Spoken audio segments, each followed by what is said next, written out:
Kita berdoa. Bapa, terima kasih untuk siang hari ini. Kami akan merenungkan firman-Mu. Tuhan, tolong renungan firman Tuhan siang hari ini. Kami bersyukur dalam nama Tuhan Yesus. Amin. Saudara, siang hari ini kita akan belajar firman Tuhan dari Yeremia pasal yang ke-29. Kita baca yang ke-11. Sebab aku ini mengetahui rancangan-rancangan apa yang ada padaku mengenai kamu. Demikianlah firman Tuhan, yaitu rancangan damai sejahtera dan bukan rancangan kecelakaan, untuk memberikan kepadamu hari depan yang penuh harapan.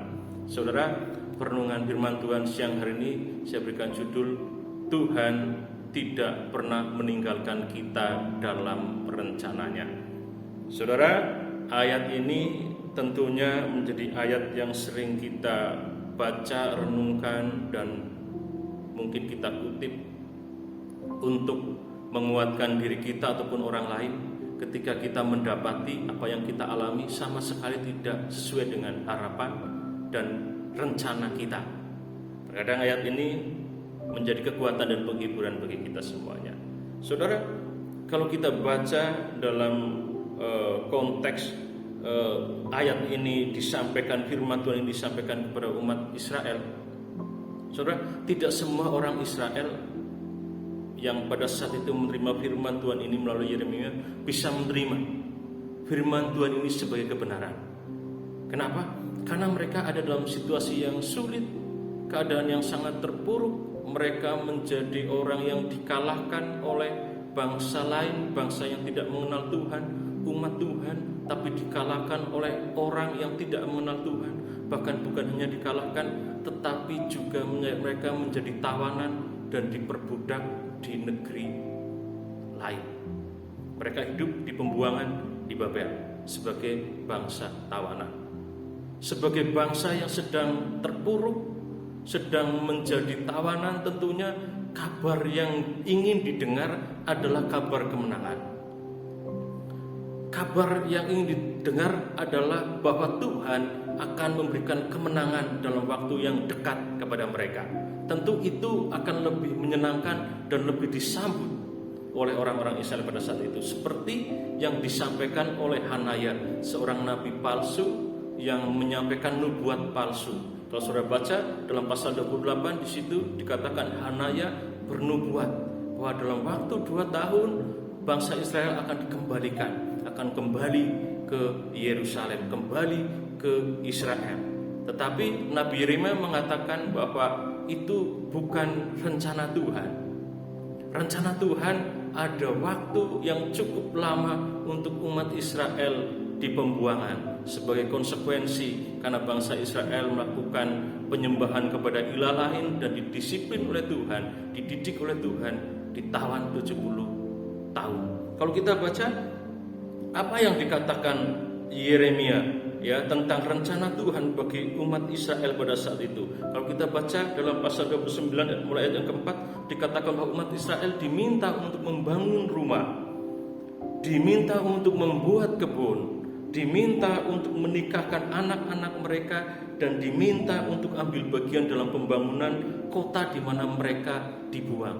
Saudara, bayangkan sebagai orang-orang yang ditawan, mereka diminta berdamai dengan situasi, berdamai dengan keadaan. Oke, terima saja kondisi sebagai tawanan, sebagai orang yang dikalahkan.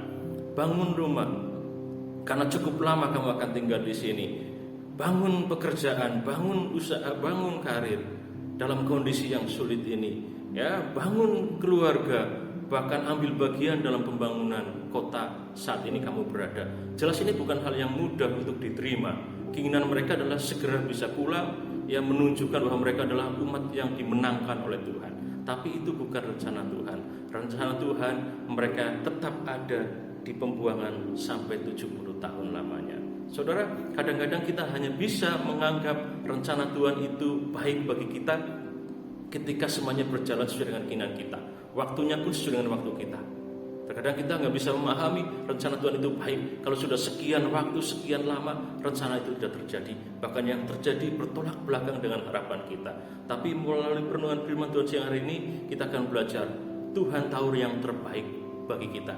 Tuhan tahu rencana yang terbaik bagi kita, dan perlu diingat, Tuhan tidak pernah meninggalkan kita ketika kita hidup di dalam rencana-rencana Tuhan. Kalau kita baca dalam ayat yang ke-12 dikatakan, dan apabila kamu berseru, aku datang untuk berdoa kepadaku, maka aku akan mendengarkan kamu.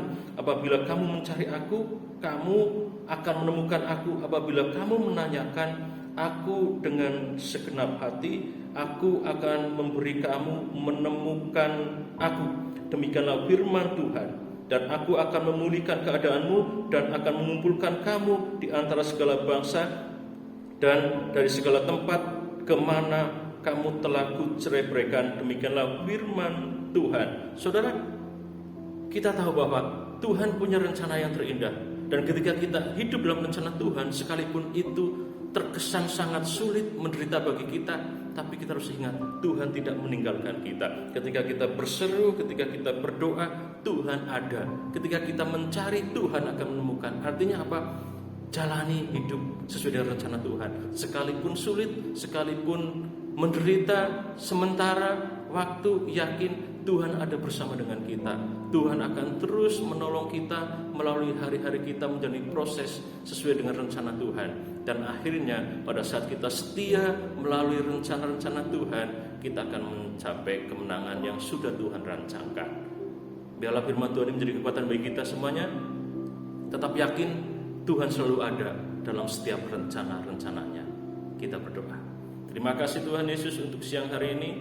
Meteraikan firman-Mu, buat kami paham, buat kami mengerti apa yang menjadi rencana Tuhan bagi setiap kami.